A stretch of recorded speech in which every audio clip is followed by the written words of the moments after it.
দেশে আর কোনোভাবেই মবের কোনো ঘটনা সহ্য করা হবে না বলে হুঁশিয়ারি দিয়েছেন স্বরাষ্ট্রমন্ত্রী সালাহউদ্দিন আহমদ। বুধবার সচিবালয়ে নিজ দপ্তরে মন্ত্রণালয়ের কর্মকর্তা-কর্মচারীদের সঙ্গে বৈঠক শেষে সাংবাদিকদের তিনি একথা জানান। সালাহউদ্দিন বলেন, আমার একান্ত এই ভুবনের সঙ্গী হয়ে থাকে শুধু স্টেলা।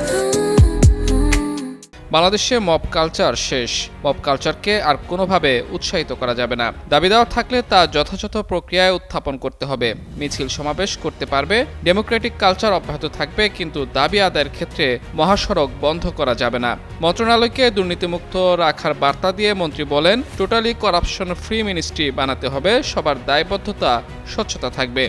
এই সময় পুলিশকে নিয়ে মন্ত্রী আরও বলেন, পুলিশের যে ভাবমূর্তি আগে নষ্ট হয়েছে তা উত্তরণ ঘটাতে হবে। বাহিনীর মধ্যে কেউ অপরাধে জড়িত থাকলে তদন্তের মাধ্যমে ব্যবস্থা নেওয়া হবে।